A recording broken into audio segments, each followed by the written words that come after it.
오늘 저희들 함께 보실 하나님 말씀은 사도행전 1장 4절에서 5절입니다. 사도와 함께 모이사 그들에게 분부하여 이르시되 예루살렘을 떠나지 말고 내게서 들은 바 아버지께서 약속하신 것을 기다리라.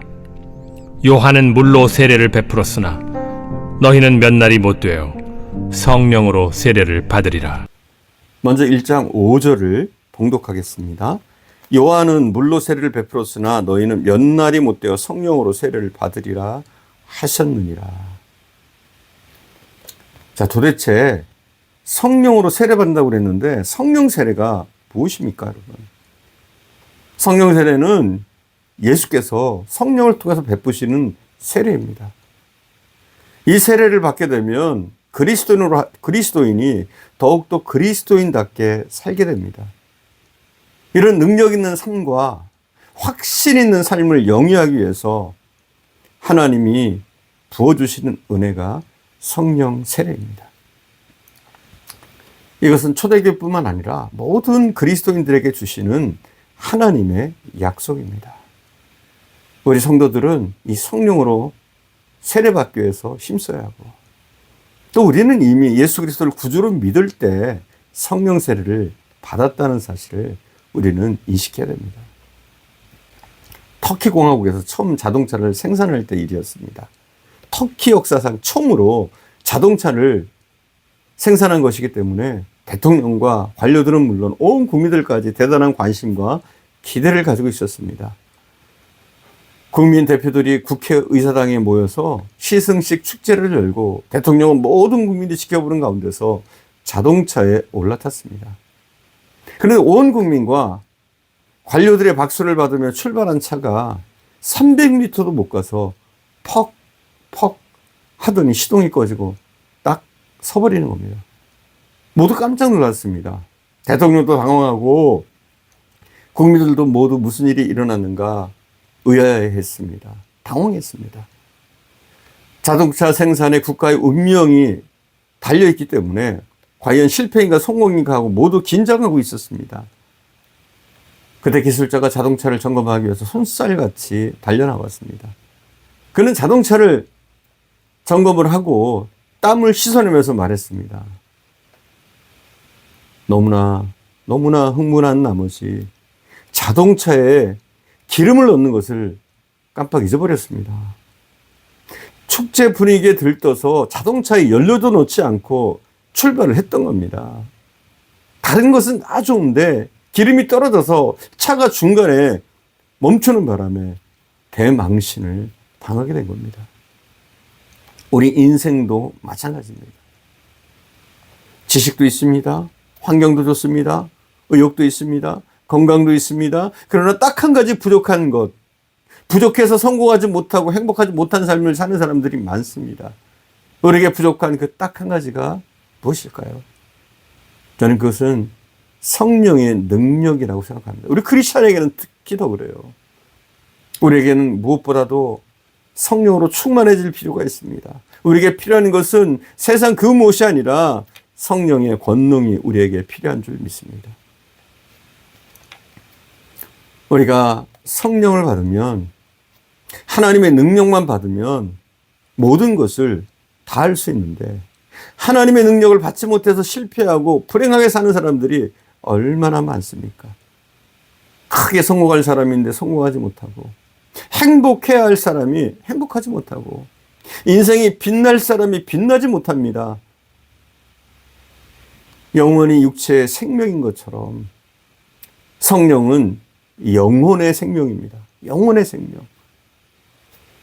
사람은 하나님의 영인 성령이 임해야 영혼이 올바로 되고 육체도 제대로 움직이고 건강하고 또 그 인생도 아름다운 삶을 전개 나갈 수가 있습니다. 그러면 우리가 성령의 권능을 받는 것, 성령의 세례를 받는 것, 이것은 선택이 아닙니다. 필수입니다. 필수. 따라서 예수님께서도 이렇게 말씀하셨어요. 너희는 성령을 받으라 말씀하셨어요. 권유가 아닙니다. 이거 명령입니다. 명령. 성령 세례를 받으라고 명령하셨습니다. 사랑하는 여러분, 저와 여러분 모두 성령 세례를 받고 또 또 늘 성령으로 충만한 성령의 권능이 나와 함께 하시는 그러한 삶을 살 수 있기를 간절히 축원드립니다. 먼저 본문에 보니까 주님께서 이렇게 말씀하셨어요. 예루살렘을 떠나지 말고 약속하신 것을 기다리라. 이렇게 말씀하셨어요. 1장 4절을 봉독하겠습니다. 1장 4절 말씀. 사도와 함께 모이사 그들에게 분부하여 이르시되 예루살렘을 떠나지 말고 내게서 들은 바 아버지께서 약속하신 것을 기다리라. 이 말의 뜻은 두 가지입니다. 성령을 받기 위해서 예루살렘에 머물러야 한다는 겁니다. 즉 예루살렘은 그들의 신앙의 본거지입니다. 교회를 의미합니다. 예수님께서 주님의 몸된 교회를 통해서 성령을 주시겠다고 약속하신 겁니다. 우리가 은혜 받겠다고 성령 받겠다고 기도원이나 산으로 기도하러 다니는 경우들이 있어요. 뭐 요즘은 그런 분들이 아주 많지 않지만 옛날에는 그랬어요. 성령 받기 위해서 기도원으로 또 산으로 산기도를 하러 다니고 그랬습니다. 제가 신앙생활 할 때만 해도 그랬어요. 그러나 굉장히 위험할 수 있는 거예요. 물론 산기도를 하면서 기도원에서 성령을 받을 수 있는데 정말 위험한 것은 무엇이냐면 성령만 받는 게 아니라 악령을 받을 가능성도 있다는 거예요. 여러분, 성령은 섬기는 본교에서 기도하면서 받는 것이 가장 바람직합니다. 이것이 저는 최선이라고 또 최고라고 생각합니다. 자, 두 번째, 성령 받기 전에는 예루살렘 밖으로 나가지 말라 말씀하셨습니다. 우리도 마찬가지예요. 성령 세례를 받지 못하면 사실 우리 크리스찬이 아무것도 하지 못합니다. 사명도 감당할 수 없고 주님의 일도 할 수 없고 역시 세상에서도 실패합니다. 신앙생활 자체가 내가 섬기는 그 사명 자체가 무거운 짐으로 다가옵니다. 봉사를 해도 즐거움이 없고 짜증만 납니다. 직분을 맡아도 의욕이 생기지 않고 무거운 짐으로만 생각됩니다. 무슨 일이든지 도대체 할 수 없다는 생각만, 부정적인 생각만 가득해집니다. 교회에서 큰 소리를 쳐보지만 실제 생활 속에서 패배 쓴 잔을 계속 마시게 됩니다. 예수님의 제자들은 3년 6개월 동안 주님으로부터 훈련을 받았습니다. 아는 것도 많았습니다. 나름 경력도 화려했습니다. 주님께 배웠으니까요. 그러나 예수님이 십자가에 달리실 때 제자들은 다 도망갔습니다. 예수님을 모른다고 부인합니다. 예수님께서 직접 뽑으시고 교육하시고 함께 생활했던 제자들조차 성령 세례를 받지 않으니까 아무것도 하지 못합니다.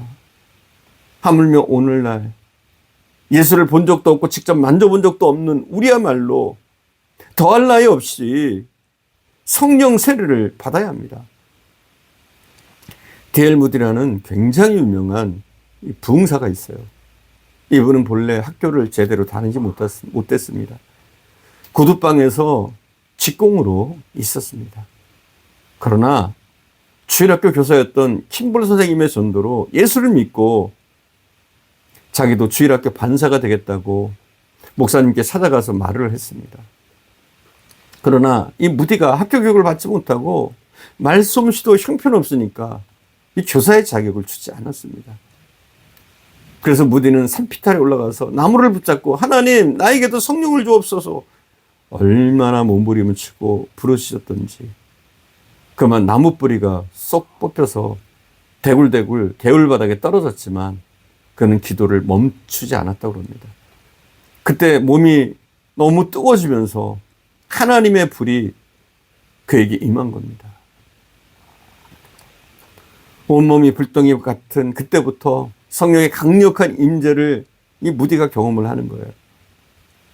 그때부터 성령의 능력으로 아이들을 모아서 주일학교를 시작했는데 1년 만에 1,500명의 어린이들을 전도해서 모았다고 합니다. 1년에 1,500명. 그가 일평생 동안 주님께로 인도한 영혼이 몇 명이냐? 1억 2천만 명에게 복음을 전했다고 그래요. 이 모두가 사람의 힘으로는 상상할 수 없는 일입니다. 그러나 성령이 함께 하시니까 연약했던 이 D.L. 무디 목사님을 통해서 놀라운 일들을 이루시는 겁니다. 사랑하는 여러분, 무엇인가 부족합니까? 그렇다면 더욱더 성령으로 충만해지기를, 성령 세례를 사모하시기를 바랍니다. 기도하겠습니다.